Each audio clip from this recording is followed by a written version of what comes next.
Caríssimos irmãos e irmãs, você que vai acompanhar essa pregação ao vivo e você que vai assisti-la durante a semana, abra a sua Bíblia para que você entenda aquilo que nós vamos refletir no Evangelho de Lucas, capítulo 12, os versículos 49 e seguintes.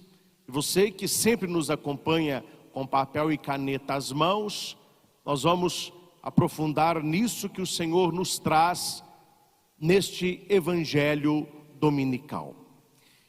Queridos irmãos e irmãs, Jesus é uma proposta, e toda proposta ela pode ser aceita ou rejeitada. Deus não se impõe, Deus se propõe. A própria salvação humana é uma proposta de Deus. Um caminho de conversão, um caminho de santidade, um caminho de intimidade com Deus é uma proposta. Há quem queira, há quem não queira. Uma vida de oração profunda, conhecer a palavra de Deus na sua essência, imitar os santos, buscar a proteção dos anjos, é uma proposta. Há quem queira, há quem não queira. O próprio ser cristão, o próprio ser católico, há muitos católicos que parecem uma bolinha de isopor, só ficam boiando, sabe nada. E há aqueles que se aprofundam, que levam a religião católica a sério, conhecendo aquilo que é próprio da nossa fé. Os dois estilos de vida é também uma escolha que é fruto de uma proposta. O evangelho que nós escutamos, Jesus ele vem nos dizer exatamente isso, que a nossa vida deve ser adequada à proposta dele com sim.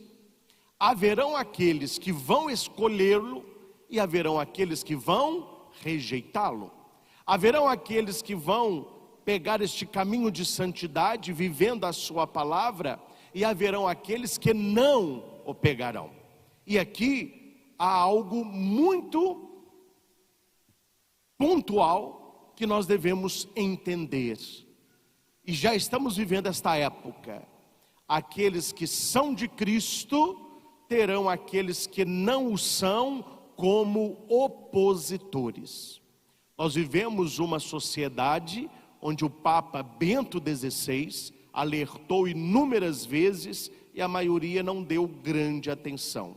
E nós vivemos isso hoje, a ditadura do relativismo. Tudo é bom, tudo é certo. A pessoa pode fazer da vida uma lambança e ninguém pode falar nada. E quando se fala, aí está o espírito de divisão que Jesus disse no Evangelho. Um dos piores pecados dos cristãos e de grande parte dos católicos é a omissão.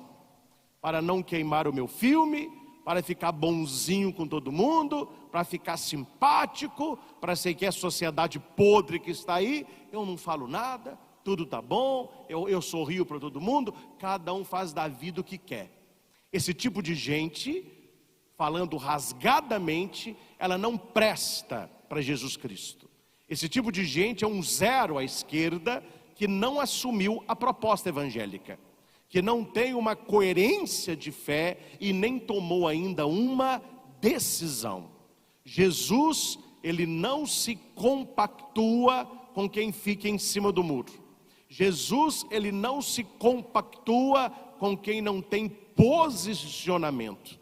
E o evangelho de hoje é duro, porque Jesus começa com duas exclamações. Na própria Bíblia, você que está em casa, quem tem aqui o folheto em mãos, exclamação significa um respiro profundo, algo que estava entalado na garganta do Senhor, e ele pode dizer. Por isso o evangelista coloca as duas frases como exclamativas. E na língua portuguesa, é conhecido por todos. O que significa a exclamação? É algo de espanto, é algo de destaque, é um respiro profundo, é uma esperança e uma realidade. E quais são as duas exclamações de Jesus?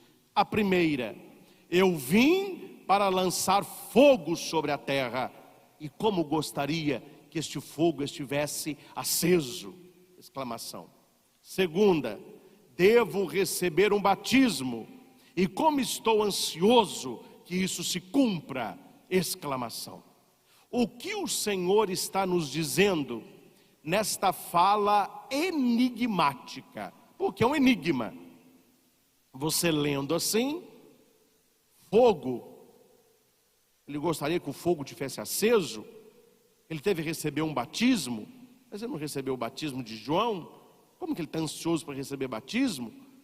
A gente ouve falar de Jesus, um homem amoroso. Como que ele fala que veio trazer a pregação, e veio trazer a separação, veio trazer a divisão, colocando a família toda um contra o outro? Mas, bom, padre, mas que palavra que é essa? É uma palavra enigmática e que merece a nossa atenção e o nosso aprofundamento.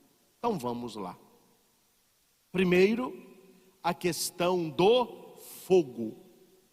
No Antigo Testamento, primordialmente, o fogo é presença de Deus, é sinal de santidade.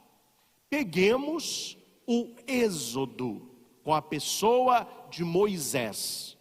Ele está cuidando do rebanho de Jetro, o seu sogro, e ele vê uma sarça, e ele vê que ela está em chama, fogo, e a sarça não se consome. Ele olha aquele fogo e ele tem curiosidade, e ele começa a chegar perto. Mas que fogo é aquele ali? Aquele fogo era o próprio Deus. E ele vai escutar: tira as tuas sandálias, porque a terra que tu pisas é uma terra santa. Qual que é esta terra santa? É a presença de Jesus, é a presença de Deus na nossa vida. Deus não é um país a ser conquistado. Deus é uma terra santa onde se pisa descalço. E o descalçar na presença de Deus significa adoração, reconhecimento da divindade. Moisés aceita a missão, ele vai para o Egito e liberta o povo. A Bíblia vai dizer que naquela travessia do deserto, à noite, Deus caminhava à frente do povo como uma coluna de fogo, a presença de Deus. Quando você ler na Bíblia, você verá que o fogo, ele é purificador. O fogo separa aquilo que é puro daquilo que é impuro. O fogo, ele queima, ele arde, ele é quente. O fogo simboliza o amor de Deus, que quer queimar a face desnuda do nosso ser. E acima de tudo, o fogo simboliza Pentecostes, a descida do Espírito sobre a igreja, em línguas de fogo.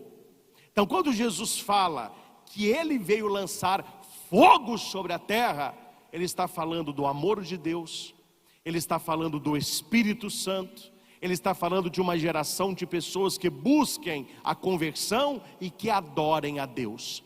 E o Senhor está vendo que este fogo não está tão aceso assim. Tem uns que já se apagaram, outros o fogo dali dando uma chamuscada, mas onde está o fogo que o Senhor nos trouxe? E o fogo, ele pode ser apagado. A Bíblia vai dizer que nós não podemos apagar a chama de Deus em nós, que nós não podemos apagar o Espírito Santo em nós. Eu não sei se você já fez uma fogueira, ou se você já mexeu em fogão a lenha. Há um segredo ali. O segredo é alimentar o fogo, porque se você não alimenta o fogo vai se apagar. Aqui não é tão forte, São Paulo é mais forte do que Minas, a questão dos escoteiros.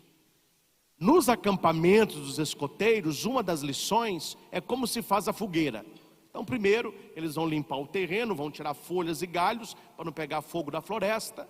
Vão fazer o descampado, eles vão tirar a grama numa região redonda e ali eles vão fazer a fogueira, que é feita no fim da tarde. E há a escala. Cada hora um escoteiro ficará alimentando o fogo.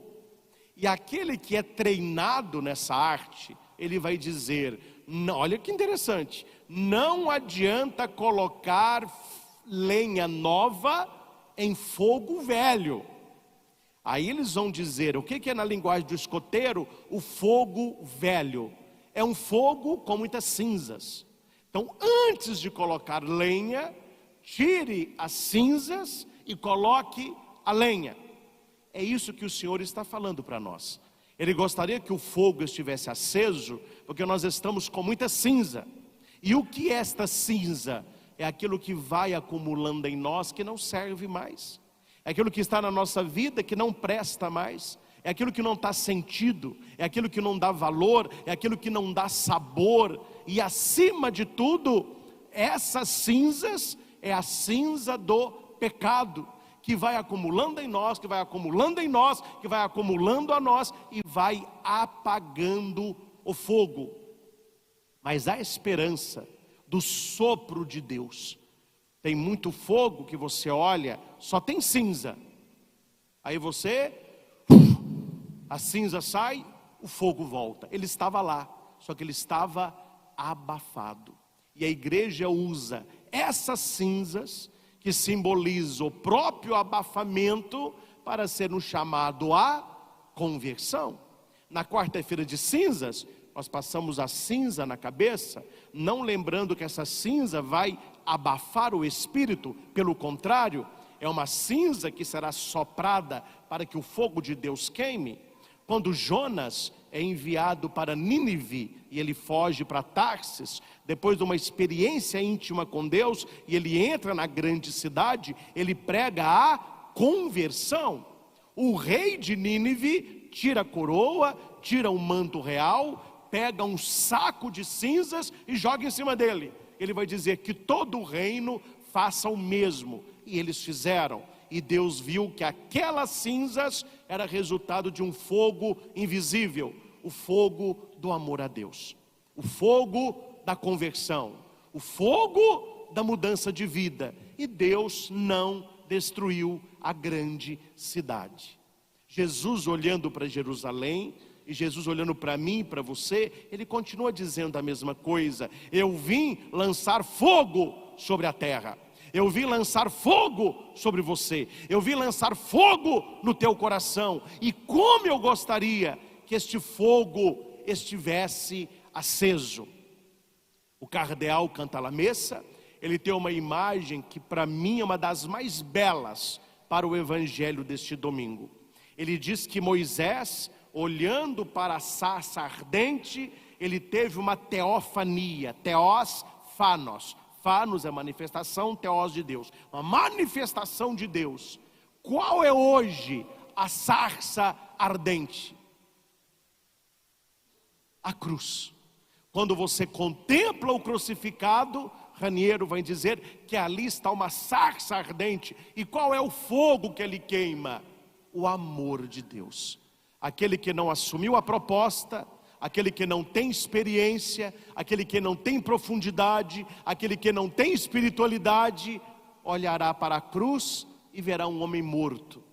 Mas aquele que ama a Deus e que já configurou a própria vida ao Senhor, olhará para a cruz e verá ali o fogo do amor de Deus que quer nos consumir. Então este fogo que Deus quer acender em nossos corações é o seu amor. E a pergunta para mim e para você, e aqui não há importância quem está do seu lado, porque só Deus conhece o seu coração.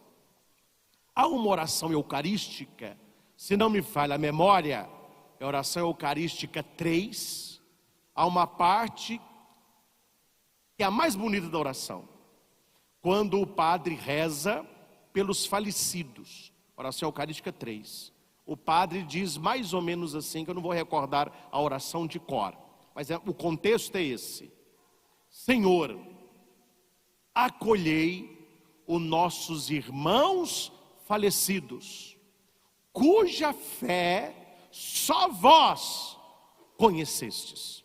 Ou seja, não existe fedômetro, existe termômetro. Se você quiser saber se alguém está com febre ou não e a sua temperatura, coloque o termômetro, mas ainda não inventaram o fedômetro. Então não tem como eu saber quem tem mais fé ou quem tem menos. Como falava meu professor de Bíblia, não há como saber quem fede mais, quem fede menos, né? Mas o certo é, quem conhece o seu coração? Quem conhece a sua fé? Quem é que te pesa, senão o Senhor? E é esse Senhor que quer aumentar em nós os dons, aumentar em nós os carismas. Nós precisamos ser pessoas quentes na fé e sair do mais ou menos, porque Apocalipse vai dizer: olha, ou você seja frio, ou você seja quente, porque quem é morno, eu vou vomitar você. Nós não queremos ser vomitados por Deus. O que significa o vômito? Uma coisa bem chata de se ver e principalmente de se fazer. O vômito é algo que não se digere, é alguma coisa que parou. Aí os médicos vão dizer: olha, dedo na garganta, filho, tem certas coisas que melhora na hora. Você pôs para fora, tô novo. O que é uma pessoa indigesta? É uma pessoa que não toma posição. Deus não sabe o que ela quer, Deus não sabe a quem ela serve. Ela serve a Deus, ela serve ao dinheiro, ela toma posição pela palavra, ou ela toma posição pelo mundo, ela tem uma vida de santidade, ou ela tem uma vida de pecado. Quer dizer, essa pessoa, ela quer o quê? Aí vem a segunda exclamação: devo receber um batismo, e como estou ansioso para que isso se cumpra. E qual é o batismo que o Senhor está falando? Primeiro, é preciso entender o que é batismo. Batismo é baptizan, do grego, significa mergulho. Então veja, primeira exclamação, fogo. Segunda exclamação, água. A água do batismo, a água da paixão. Lembrem, quando aquela mãe de 2 dos apóstolos de Jesus disse para ele assim: Senhor, permita que o meu filho, um senta à tua direita e outro sente à tua esquerda. Aí Jesus disse: mas eles poderão beber o cálice que eu vou beber? Eles poderão ser batizados com o batismo que eu serei batizado? Aí a mãe disse: sim. Aí Jesus disse: tá bom, eles vão beber do cálice, eles serão batizados, mas sentar ao meu lado não cabe a mim, é para quem o Pai reservou.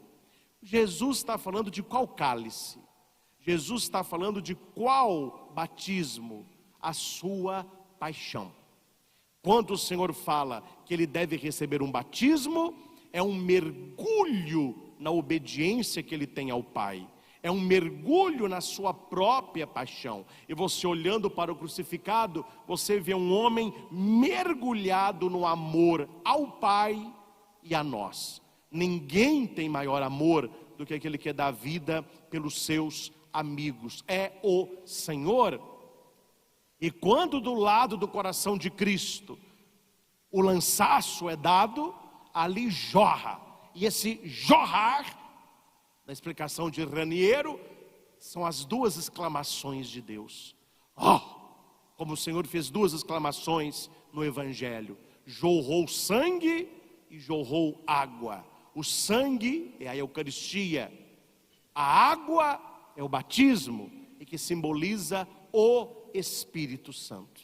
Então nós, meus irmãos, nós devemos viver uma vida de cristãos entre a água e o fogo. Ou nós estamos no fogo, ou nós estamos na água. E quem está no fogo tem que se abastecer na água, e quem está na água precisa se queimar no fogo. Qual é o fogo? O amor de Deus.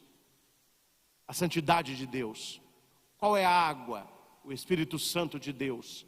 A paixão do homem. As duas se unem no coração do Senhor. Entendendo isso, você vai entender que não dá. É impossível você misturar água e óleo. Há coisas que não se compactuam. E quando você entende qual é o fogo que Deus quer acender no seu coração, qual é o batismo que nós precisamos assumir, aí só há uma decisão, aí só há um caminho, não há outro caminho. Posicionamento. Jesus, ele não aceita um cristão neutro. Hoje eu nem sei se existe mais esse joguinho, mas quando eu trabalhava com meu avô de barbeiro, eu tinha lá meus 14, 15 anos, tinha um joguinho, nem sei o nome, que fazia na loteria, que era de jogo de futebol. Vinha o nome do time, o Cruzeiro versus Atlético. Aí tinha a coluna 1, a coluna do meio e a coluna de cá. Aí você marcava qual time que ia ganhar, e se fosse empatar, era a coluna do meio. E quando saiu um resultado que ninguém imaginava, aparecia na televisão a zebrinha, deu zebra, zebrinha. E o meu avô fazia esse jogo sem parar. E eu que ficava colorindo os quadradinhos para ele. Eu ficava, ó meu filho, esse jogo aí é empate, isso é zebra, viu? Aí eu colori o quadradinho. E esse aqui, vô, você pode pôr o time de lá. E quem ganhava, ganhava um dinheirinho bom lá, né? Eu estou contando esse jogo porque no jogo da vida, atenção, no jogo da vida não pode dar zebra, porque não há coluna do meio, ou é ou não é. Quem comigo não ajunta, dispersa, vai dizer Jesus. Então, para lidar com Jesus, você tem que romper, primeira coisa, romper com a mentalidade mundana de conciliar o inconciliável. Esse é o problema de ser cristão no mundo de hoje.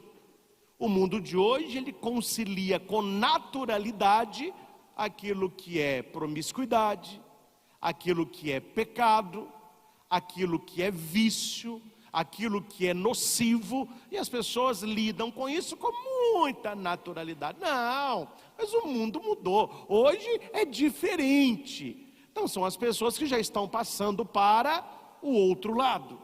E atenção, as pessoas que pensam assim, quando você toma posicionamento, começou a briga. Eles começam a atacar você, como eles não têm argumento para discussão, o que eles começam? A definir você. Ah, mas você é preconceituoso. Ah, mas você é muito fechado.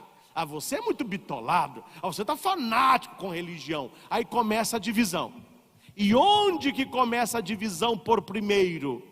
Na família.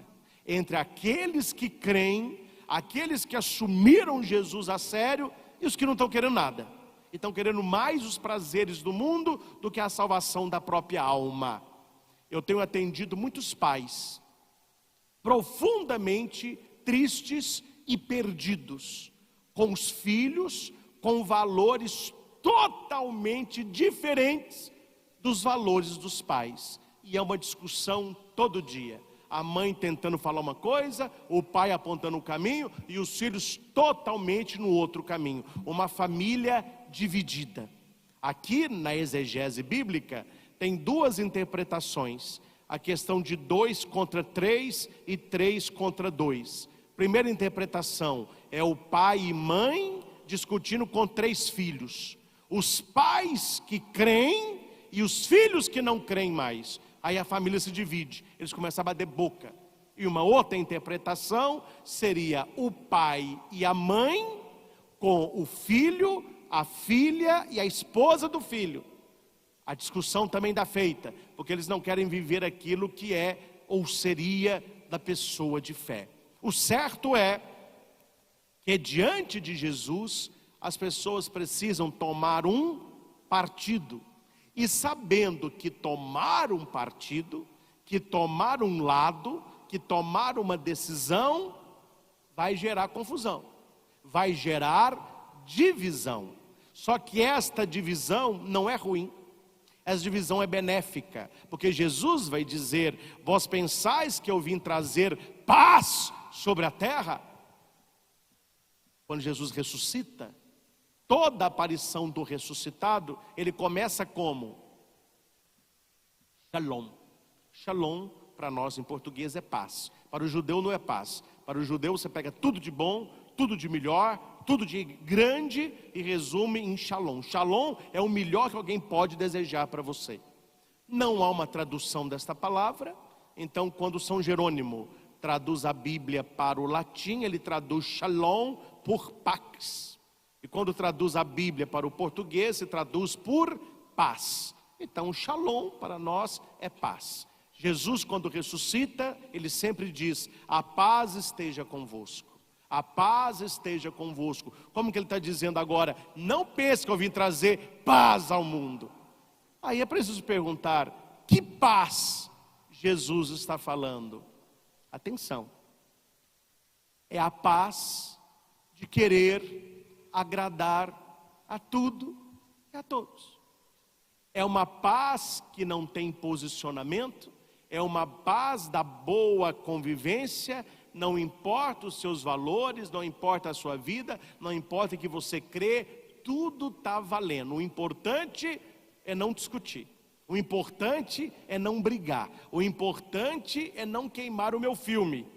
E Jesus vai dizer: eu não vim trazer essa paz não, essa paz eu não vim trazer. Pelo contrário, eu vim trazer é divisão, eu vim trazer é separação. E aqui é legal isso. É bom isso, é benéfico isso. Olha, padre, quando é que uma divisão é boa? Quando você separa o que presta do que não presta, meu caro. Minha mãe, eu já falei com ela isso, melhorou bastante. Ela mora sozinha, nos dias que eu passo com ela lá, eu dou a assistência que eu posso. Então a gente sabe fazer compra, etc. Numa das compras que nós fizemos, no supermercado, tinha também a questão do varejão. Minha mãe: então vou levar as coisas do varejão de uma vez. Pega para mim aí, Cristian, 4 cenouras, 1 repolho. Eu falei: mãe, só uma... Claro, não é restringindo a senhora não. Mas a senhora vai comer 4 cenouras? Uma cenoura desse tamanho? Pelo amor de Deus. A senhora vai comer uma cabeça de repolho? Vamos levar, mãe, 2 cenouras. Vamos levar meio repolho, 1 pobrinha. É só a senhora. Quando a Regina a moça que ajuda ela, quando a Regina daqui com a senhora, vocês comem pouquinho, e toda semana a gente compra coisas novas, mas ela tem alimento sempre fresco aí. É verdade. Laranja, ela aprendeu 2 laranjas. Falei: ótimo, acertou. E mamão? 1 mamãozinho, papai, ótimo. E banana? 6 bananas, ótimo, 1 para cada dia, certinho. Cheguei na casa dela, fui guardar as comprinhas dela lá. Aí pus a fruta na fruteira, abri lá aquela parte de baixo da geladeira, fica ali as verduras, né? Tinha algumas coisas que já estavam passadas. Falei: ó, mãe, entendeu? É por causa disso que eu falei com a senhora, para comprar menos, porque a senhora não consegue comer tudo isso. Ela falou: ó, mas tem muita coisa boa aí. Falei: então vamos separar, vamos dividir. Aí eu tirei tudo da geladeira e fui olhando. Aquilo que tinha uma coisa com bolô, eu já tirei. Tinha umas coisas meio ruins, eu já tirei. Tinha um pé de alface bonitão, eu voltei. Tinha um repolho roxo muito bom, eu voltei. Então você não pode dizer: ó, padre, não, mas dividir é ruim, tinha que deixar tudo lá. Não, a divisão foi maravilhosa. Ficou o que era para ficar, ficou o que era bom, ficou o que serve. Quando Jesus diz que ele veio dividir, é exatamente quem é que vai ficar. Quem é que vai aceitar a proposta? Quem é que vai levar a vida de santidade a sério? Leia João capítulo 6. Esse pessoal, né, que não sabe nada de Bíblia e só fica vomitando: ah, porque Deus é amor, Jesus falou para amor, Deus é amor. Devia ler João 6. É uma cacetada atrás da outra, é um bate-boca. Jesus conversando com o judeu e o judeu tentando falar que Jesus não era, e Jesus provando que ele era. E Jesus fala do maná, e no final da conversa, o que acontece? Divisão. As pessoas começaram a ir embora, e os discípulos falaram com Jesus: o povo está indo embora, porque ele falou que essa palavra é muito dura, não é? Às vezes a gente ouve uma pregação como essa: nossa, padre, mas essa palavra é muito dura. numa sociedade de hoje, assumir posicionamento, ter que ser um cristão em todo lugar. Mas quem que pode ouvir uma palavra dessa hoje? Exatamente o que eles falaram com Jesus há 2000 anos atrás. Essa palavra é dura demais. Aí Jesus olha para os 12 e ele diz o quê? Se vocês quiserem ir embora, a hora é agora, podem ir também. Aí Pedro vai dizer, Senhor, para que nós iremos? Só tu tens palavras de vida eterna. Gente, põe na sua cabeça uma coisa que Jesus não é carente. E a coisa aborrecida é pessoa carente, viu? Eles estão pintando um Jesus que não é o Jesus verdadeiro, não. Fica comigo, eu preciso de você. Se você não ficar comigo, eu vou chorar, eu vou ficar tite. Mas que Jesus que é esse, meu filho? Onde que eles tiraram um Jesus tão mole assim? O Jesus que nós vemos no João capítulo 6 é aquele que quer, quem ficar comigo é para valer. Quem ficar comigo é de coração. Quem ficar comigo é vida. O restante, meu filho, é um favor ir embora. É um favor desocupar a área. E muitos foram embora. E os 12 ficaram por escolha. No início do evangelho, Jesus os escolhe. Naquele momento, os 12 escolhem Jesus. Jesus te escolheu. Jesus me escolheu. Quanto foi que nós decidimos por Ele? Quanto foi que nós o escolhemos? Ontem, estava em Itaúna, casamento do meu primo, Fabrício e Flávia. Ali é bonito, porque a escolha é mútua. Um escolheu o outro. Eu te recebo como minha esposa. Eu te recebo como meu marido. Eu te prometo ser fiel. Eu te prometo ser fiel. Na alegria, na tristeza, na saúde, na doença. Receba esta aliança, sinal do meu amor e da minha fidelidade. Receba esta aliança. Entendeu? É um pacto. Um escolheu o outro. Ô, gente, é muito triste um casamento quando um só casa, né? Nunca ouviu falar isso, não? Casamento que um só casa. O outro continua uma vida de solteiro. Ele casa, ele continua jogando bola toda noite. Ele continua acabando o trabalho, indo para o bar com os amigos. Ele continua gastando como se fosse solteiro. Agora eu falei, peraí, meu filho, você agora tem uma vida de casado. Somos nós. A mesma coisa que não é legal é quando a nossa fé é de mão única. É Jesus nos escolhendo e nós escolhendo outras coisas. É Jesus dando a vida por nós e nós não dando a vida por Ele. Estamos vivendo, meus irmãos, tempos difíceis. E tempos difíceis forjam homens fortes. O tempo difícil, ele acaba com os fracos, mas ele forja os fortes. E nós devemos, e com isso finalizo, beber na segunda leitura. É aí que está o nosso segredo. Como, Padre, eu me posicionar no mundo de hoje? Como eu ter com Jesus esse relacionamento profundo e deixar Ele acender em mim este fogo, assumir este batismo e, quando necessário for, sem respeito humano, posicionamento, divisão, separação. O segredo é a segunda leitura. Se você não tem intimidade com Cristo, dificilmente você tomará partido por Ele. A gente só toma partido por quem ama. A gente só toma partido por quem ama. Olha o que a segunda leitura vai nos dizer. É uma leitura que nos anima. É uma leitura que fala, olha, vale a pena viver isso aí. Vale a pena ter posicionamento. Vale a pena ser perseguido, mal falado, questionado. Um dia eles me perguntaram, não é? Ah, Padre, de vez em quando a gente vê o pessoal aí descendo a lenha, o senhor falando mal de alguma postagem, alguma fala. Isso não te incomoda, não? Incomodaria se viesse de pessoas que creem no que eu creio, que acreditam no que eu acredito. De onde vem a crítica, meus irmãos, é o maior elogio que a gente pode receber. Não basta receber aplausos, é preciso olhar quem está te aplaudindo. Porque certas pessoas, para te elogiarem, elas têm que vaiar. Se elas te aplaudirem, tem alguma coisa errada aí. Então eu fico muito feliz quando eu vejo críticas vindo de algumas pessoas e de alguns lugares. É sinal que estamos no caminho certo. É sinal que estamos defendendo o que é certo, porque a divisão está com os que estão errados.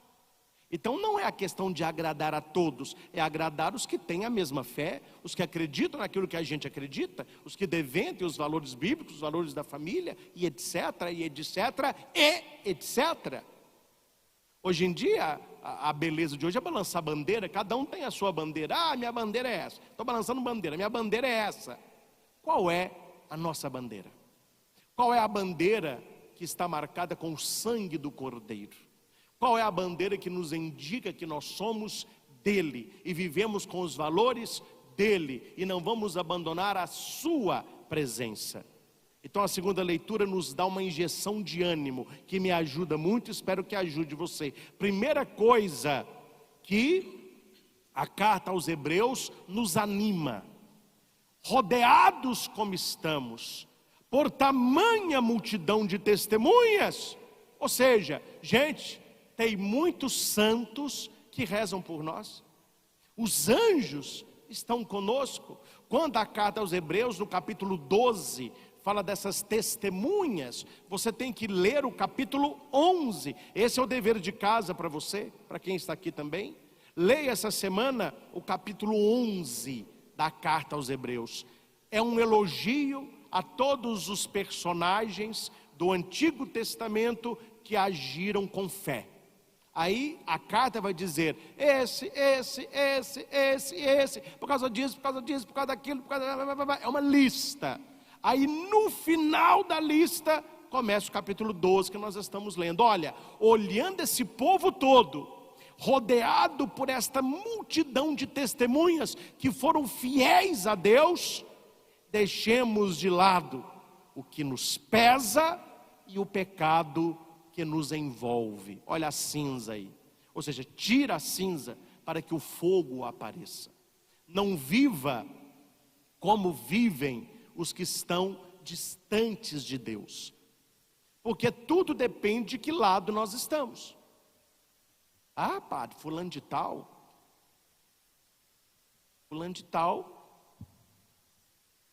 está tendo agora tanto nome, né, hoje em dia. Trisal. Trisal são 3, né? Trisal, tá bom. Cada um faz da vida o que quer. A minha pergunta é, o tal do trisal aí, não são cristãos não, né? Não vivem a palavra não, né?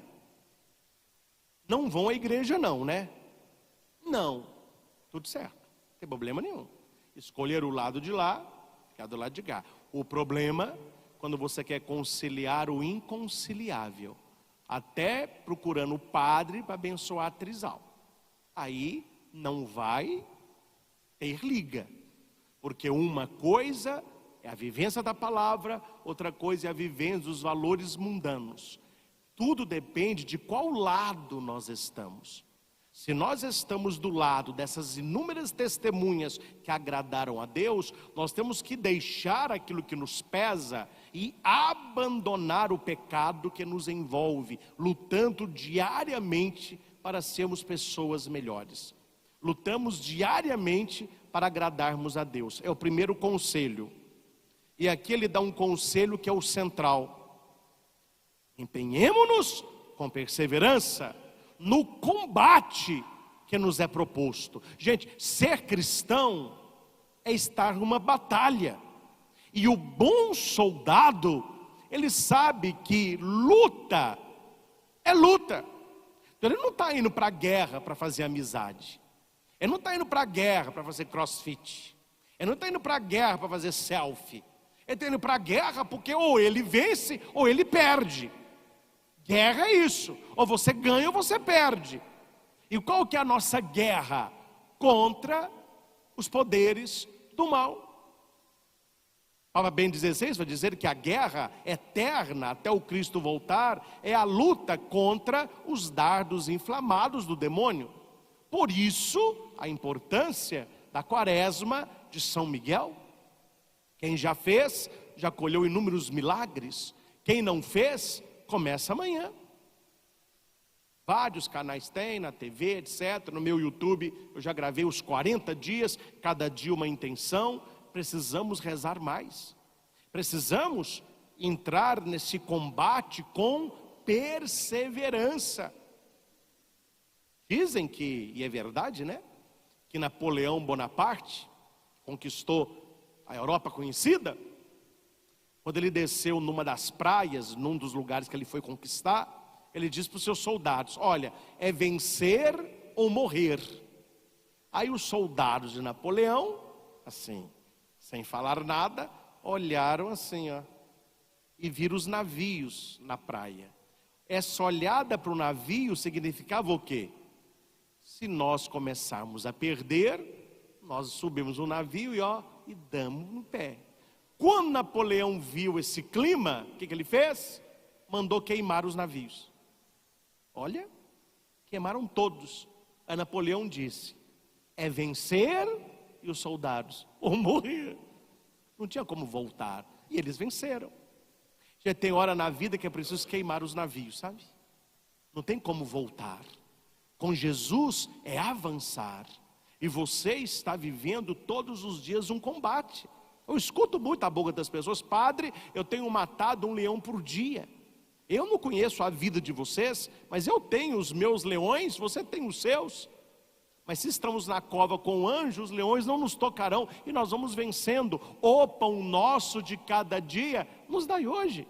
A cada dia basta o seu cuidado, a cada combate basta a sua vitória. Nós vamos vencer a guerra só no final, mas todo dia é preciso vencer o combate. E qual é o segredo? Está na leitura: manter os olhos fixos em Jesus. Não tire os seus olhos do Cordeiro que tira o pecado do mundo. Não tire os seus olhos do autor da nossa fé. São João Crisóstomo, ele vai dizer que aquele que olha para o Cristo crucificado e entende, este não padece. Vocês lembram, meus irmãos, de Pedro, quando Jesus disse para ele vir e Pedro começa a andar sobre as águas? Conhecem? É um milagre. Pedro vai andando sobre as águas. Ele está olhando para Jesus e Jesus assim, e Pedro vem andando. Hora que Pedro começa a ter medo do mar, começa a ter medo do vento, que acontece? Ele começa a afundar. Qual que é o segredo? Manter os olhos fixos em Jesus. E como, Padre, que eu mantenho os meus olhos fixos no Senhor? Numa vida profunda de oração, na leitura da palavra, na meditação diária, a adoração ao Santíssimo Sacramento, participação na igreja, participação na Santa Missa, receber a Sagrada Comunhão, receber as bênçãos do céu, viver uma vida que agrade a Deus. Isso é manter os seus olhos fixos naquele que irá nos sustentar. Só o Senhor é capaz de nos sustentar no mundo que nós estamos vivendo, nesse mundo tão dividido e com mais divisões, e o Senhor ainda diz que Ele veio para dividir mais ainda. Se é dividir, eu tenho uma maçã, eu vou dividir, eu tenho partes. Qual é a minha parte? Eu estou em qual lado? Eu estou no lado do Senhor ou eu estou no time que joga contra? A coisa pior que tem, meus caros, a coisa pior que tem, e olha que eu não sou muito afoito de futebol, mas a coisa pior que tem é você ter um time lá, seja um time profissional ou um time de final de semana, e tem no seu time alguém que não sabe qual é o gol do adversário. Mas tem que falar com o cara: você está fazendo gol no nosso, meu filho, você é gol contra, você está fazendo gol para o time de lá, o nosso é lá, pelo amor de Deus, me ajuda aí, então é melhor você sair, está difícil jogar com você. O nosso gol é lá, você está fazendo gol só aqui, Tem muita gente que participa da igreja, que vestiu a camisa do catolicismo, que está julgando no time de Jesus, mas só faz gol contra, né, meu filho? Aí está complicada a situação, aí tá difícil. Aí é contra testemunho, é uma vida que não combina com a palavra, é uma coisa na igreja, outra coisa fora, é uma língua indomável, um coração descontrolado. A pessoa está fazendo um gol contra. Então é preciso que nós saibamos de qual lado nós estamos neste combate. E a leitura termina dizendo: pensai naquele que enfrentou uma tal oposição por parte dos pecadores. Quem? Jesus. Jesus, ele foi amado e odiado. Jesus, ele foi aplaudido e vaiado. Há um milagre de Jesus que eles vão dizer: é um grande profeta. Ninguém consegue fazer tais obras se Deus não estiver com ele. Num outro momento, ele tem Beelzebu no corpo. Ele está fazendo esses milagres de exorcismo porque ele tem pacto com o cão. Quer dizer, se chegaram a falar, meus irmãos, prestem atenção nisso. Se chegaram a dizer que Jesus tinha um demônio no corpo, se falaram isso dele, o que não falaram de nós? Se falaram que Jesus era um diabo, o que não falarão de nós? Então nós precisamos olhar para Jesus, que enfrentou uma oposição por parte dos pecadores, para que não vos deixeis abater pelo desânimo. O desânimo, meus irmãos, não combina conosco. Nós devemos ser pessoas animadas, pessoas cheias de Deus, pessoas cheias de fé. Mantenha o bom ânimo, porque nós não estamos sozinhos, Deus está conosco. A batalha pode ser difícil, a guerra pode ser dolorosa e dolorida, mas no final da batalha, quando você volta como vencedor, quando você recebe uma condecoração, tudo valeu a pena. Há para nós uma coroa de glória, como vai dizer São Paulo. Nós corremos não por aquilo que é perecível, mas por uma coroa de glória que nos espera. E você só a perde se desistir. Então nós não podemos desanimar. Permita-me encerrar com uma historinha. Tinha um homem com uma boa condição financeira que tinha um helicóptero. Helicóptero é uma pessoa só, não sei se você já viu. Ele senta no meio, ele vai controlando aqui, um helicóptero pequenininho. Era o brinquedinho dele. E ele morava numa região que nevava. E ele foi fazer um voo de helicóptero, tirar algumas fotos da neve, etc. O seu helicóptero perdeu a estabilidade. E ele viu que o helicóptero ia cair.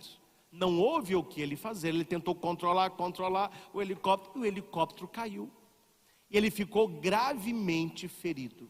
Ele sabia que ninguém sabia onde ele estava. E no meio daquela neve toda, ele caiu ainda numa baixada. Ali ele morreria congelado. E ele então saiu do helicóptero, deitou no gelo e fez as suas orações. Pediu a Deus o perdão dos seus pecados e deixou a família numa boa situação. Era um homem que tinha uma apólice de seguro, que o dinheiro que a família ia receber dava para viver os netos sem trabalhar. Então ele fez as orações, deitou e respirou devagar para entregando. Aí ele lembrou, falou: opa, eu esqueci de uma coisa. A apólice diz que para minha família receber o dinheiro, eu tenho que ser sepultado. Porque como é uma apólice muito alta, se eles não encontrarem o meu corpo, pode ser que eu tenha fugido. Então eu não posso ficar aqui embaixo, não. Eu tenho que tentar chegar lá em cima, pelo menos para eles me encontrarem. E ele foi subindo, e aquele sofrimento, e ele na neve, e foi num galho, demorou quase um dia inteiro para chegar no topo do monte. Ali já estavam procurando, o acharam. E a história termina bem, que o cara não morreu. Foi socorrido, foi operado e ficou vivo. E alguém perguntou para ele: meu caro, como que você conseguiu, com esse ferimento grave, sair lá de baixo e subir aqui em cima? Ele falou: porque eu tinha uma razão de viver. Se eles não me encontrassem, a minha família passaria grande penúria, e eu os amo. O que manteve esse homem no combate pela vida dele, ou pelo menos para encontrar o corpo dele? Ele tinha ânimo, ele tinha razão, ele tinha vontade. Uma pessoa desanimada, ela entrega os pontos. Uma pessoa que tem uma razão para viver, ela vai vencendo a cada dia os combates da própria vida, para que chegando ao topo, você não encontre apenas com o resgate, você encontre com o seu Salvador, e Ele vai dizer para você: vinde, benditos do meu Pai, para o reino preparados para vocês desde o início dos tempos. Você é um bom operário, você é um bom guerreiro, você combateu o bom combate, vinde para a glória do seu Senhor. Nesse dia, meus irmãos, nós vamos olhar para a nossa vida, todo combate, todo sofrimento, toda lágrima, toda angústia, e nós vamos dizer para nós mesmos: valeu a pena. E para estar com o Senhor aqui, eu viveria tudo de novo. Que a nossa vida seja para a honra e glória do nome do Senhor Jesus. E a partir de hoje, que na nossa oração tenha: Senhor, não deixe apagar no meu coração o fogo do teu amor. Porque o batismo que o Senhor foi batizado, nós também queremos padecer para este mundo, para agradar o reino dos céus. Buscai a Cristo, buscai as coisas do alto. O que adianta o homem ganhar o mundo inteiro e perder a sua alma? Não valeu de nada. Se nós perdemos tudo, mas tivemos a nossa alma com o Senhor, a nossa vida terá sentido e viveremos com Ele pelos séculos dos séculos. Ao Senhor toda honra, glória e louvor. Louvado seja nosso Senhor Jesus Cristo, para sempre seja louvado. Você que terminou de ouvir esta pregação, coloque aí no chat, de tudo que o padre disse, o que você pegou para a sua vida. O que Deus usou da minha boca para tocar o seu coração, te levando a uma reflexão. Você que está assistindo essa pregação, depois que ela foi feita, durante a semana, coloque aí nos comentários, como é o seu seguimento a Jesus. Como está o seu amor, o seu coração incendiado pelo Senhor. Deixa o seu like, o seu joinha, isso ajuda muito o YouTube a favoritar essa pregação para outras pessoas. Se inscreva no canal, se você ainda não é inscrito, e toque no sininho para receber a notificação dos novos vídeos. E quem assistir essa pregação hoje, que é um domingo, não se esqueça, amanhã, às 6 horas da manhã, já está disponível no canal Luz e Vida o início da quaresma de São Miguel Arcanjo. Assista na melhor hora do dia e faça as orações. Abra o seu coração e que por intercessão deste arcanjo receberemos grandes graças e bênçãos do céu.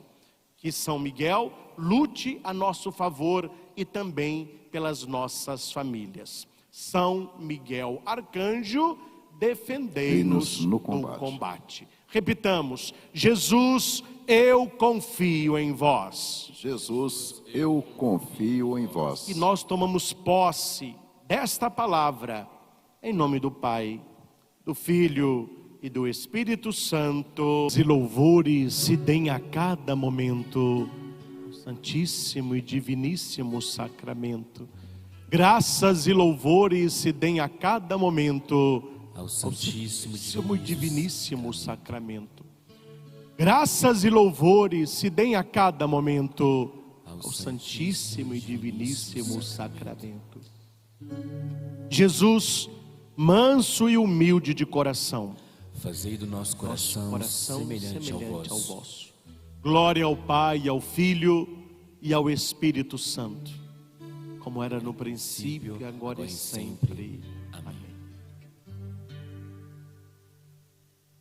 O Senhor está no meio de nós.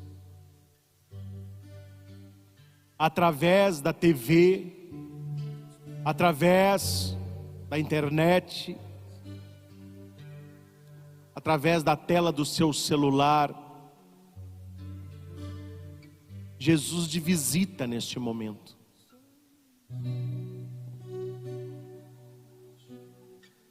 Acolha o Senhor. Acolha a presença do Senhor.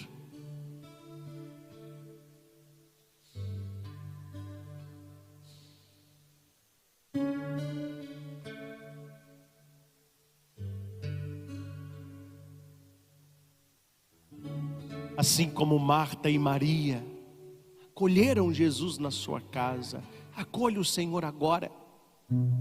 Não importa como você está, não importa o que você está passando, acolha o Senhor.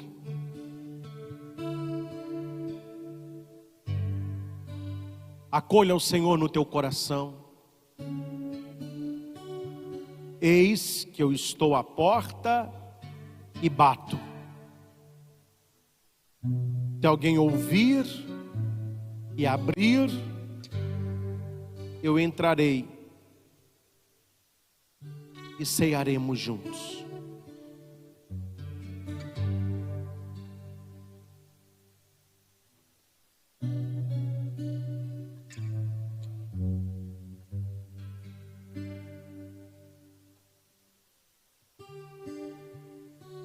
Senhor Jesus, entra no nosso coração e trabalha em nós, Senhor. Nós que nos sentimos tantas vezes perdidos, desorientados, confusos,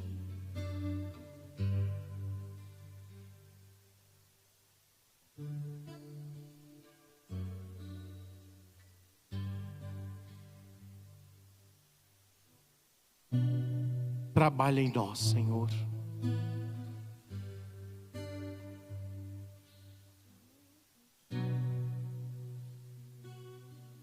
Trabalha no meu coração. Vá, Senhor, acalmando tantas pessoas ansiosas, tantas pessoas preocupadas.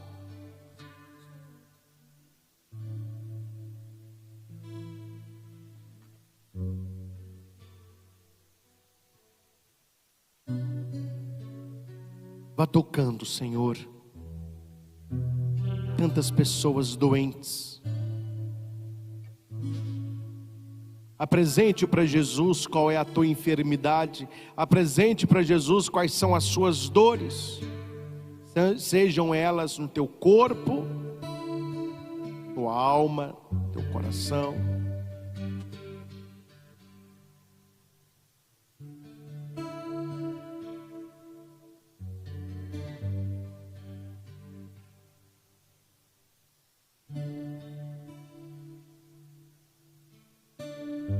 O Senhor pergunta para mim e para você: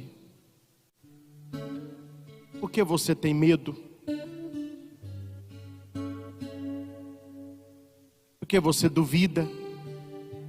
Por que você não se entrega? Não estou aqui. Não estou aqui, eu que sou o seu Senhor. Não lance olhares desesperados. Confia em mim.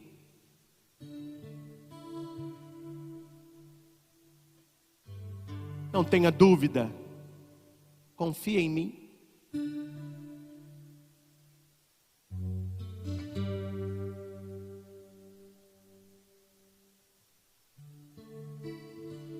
Não se preocupe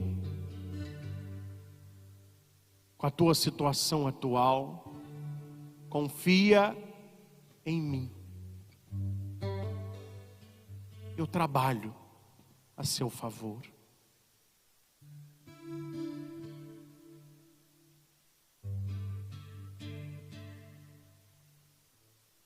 Escute a voz de Deus. Escute em silêncio o que o Senhor está dizendo.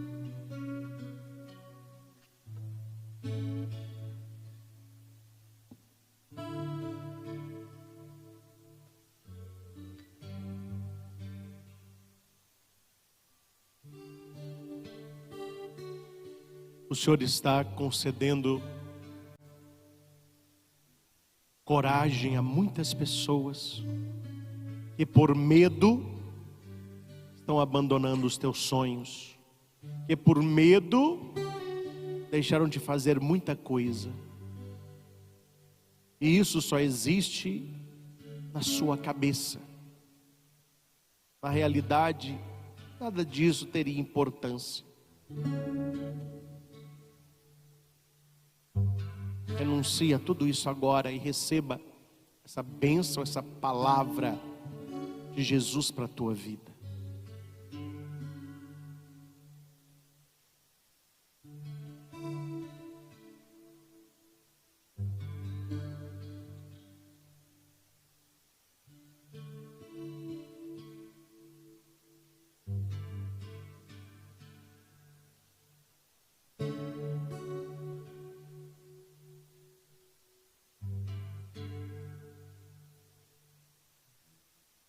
O Senhor está tocando mulheres que têm um marido muito nervoso.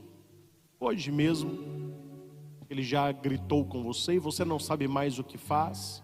Já buscou ajuda em vários lugares.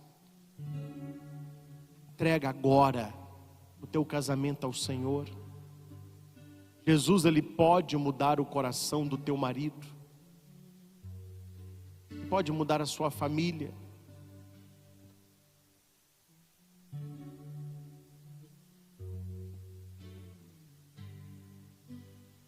Que tem um marido difícil, um marido nervoso, ore por ele todos os dias. De maneira especial, o terço da misericórdia, às 3 horas, clamando um coração novo, uma vida nova, atitudes novas.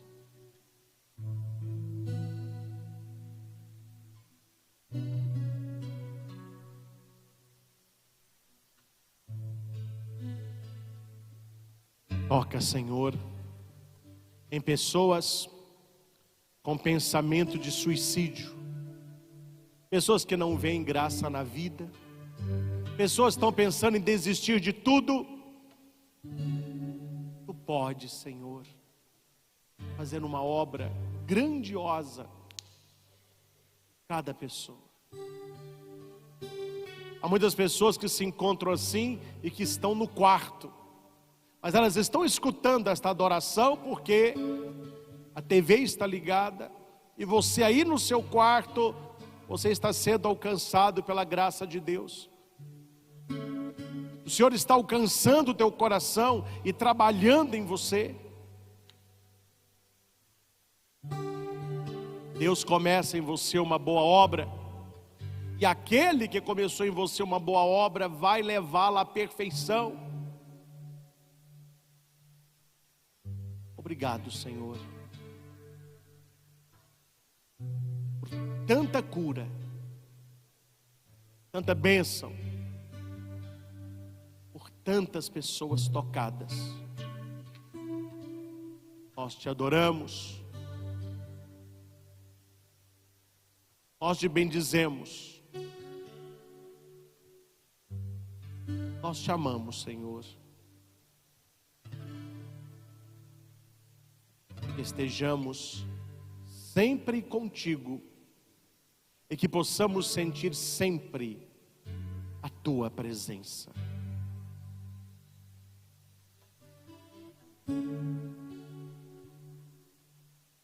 Meu Deus e meu tudo. Vamos repetir isso. Meu Deus e meu tudo. Você em casa, repita comigo. Meu Deus e meu tudo. Este é o nosso Deus. Ele é a razão da nossa esperança. Nós queremos tomar posse da leitura que ouvimos e meditamos. Vá rezando o teu coração. Senhor, rodeado como estou por tamanha multidão de testemunhas, eu quero abandonar esta manhã, eu quero deixar aos teus pés, quero deixar de lado tudo que me pesa e o pecado que me envolve. Ajuda-me, Senhor, a abandonar o que precisa ser abandonado, a deixar o que precisa ser deixado. Ajuda-me a ter mais perseverança.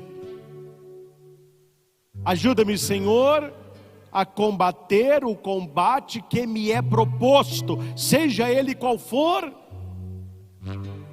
desde que eu mantenha os olhos fixos em Ti, Senhor. Eu quero manter os meus olhos fixos em Ti, Jesus.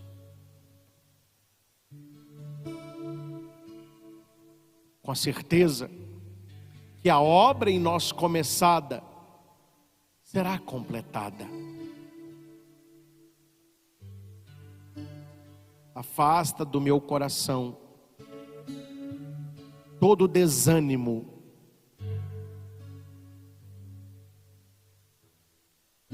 todo cansaço, toda descrença, todo rancor.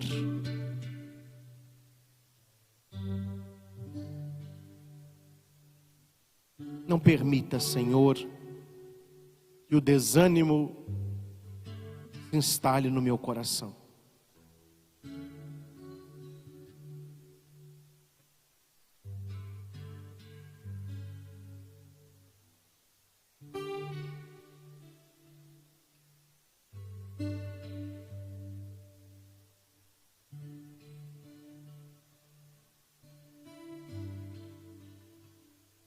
Toca, Senhor, pessoas que estão conosco num desânimo profundo. De maneira especial, o Senhor está tocando numa mulher que participa de joelhos aí na sua casa, uma blusa vermelha. Você que era tão animada e você que era a alegria da sua turma, você que colocava as pessoas para frente, ultimamente você não está nem saindo, muito desanimada, queixosa da vida. As pessoas têm falado isso com você. O Senhor está te tocando agora.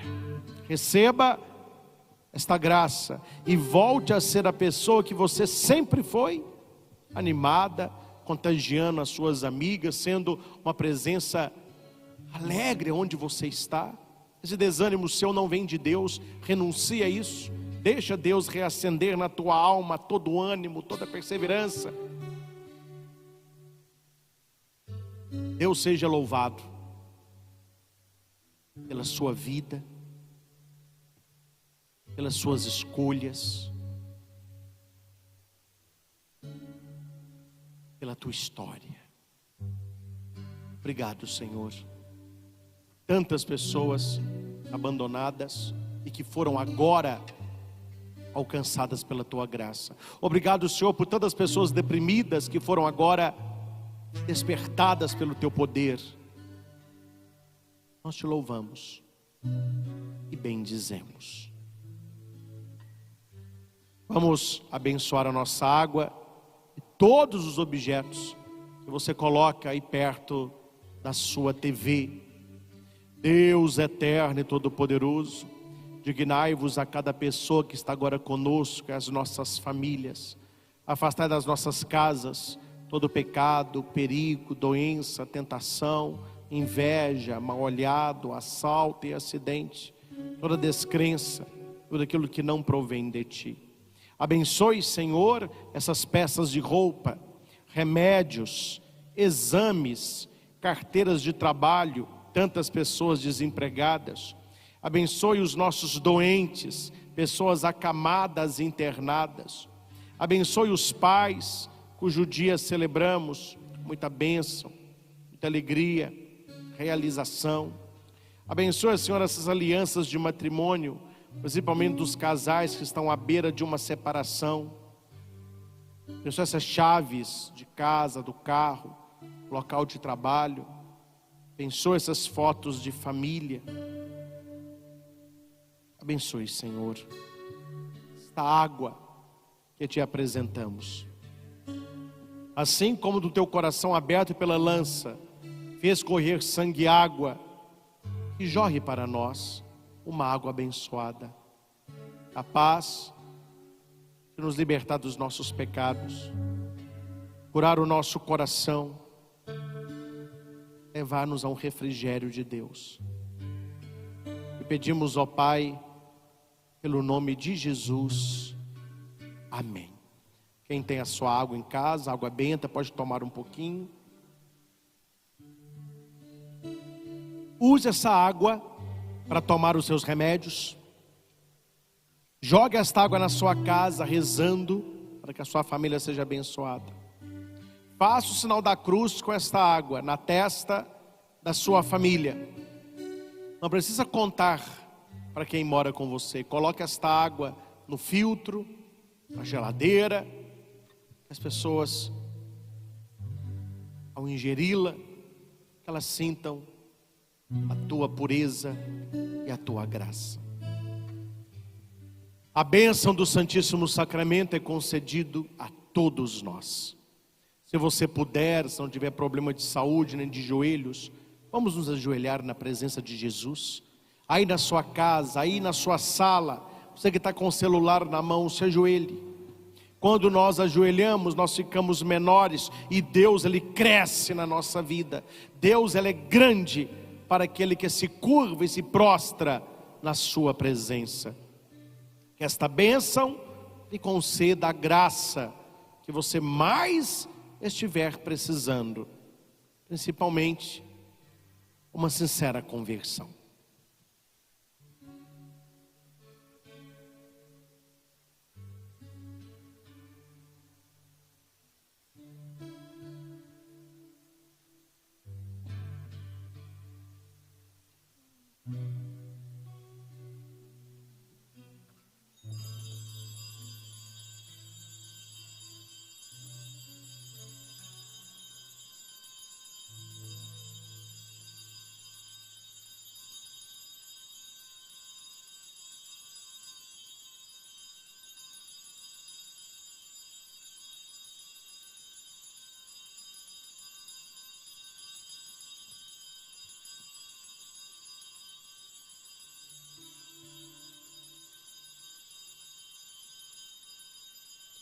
Pois só em ti minha alma achou descanso,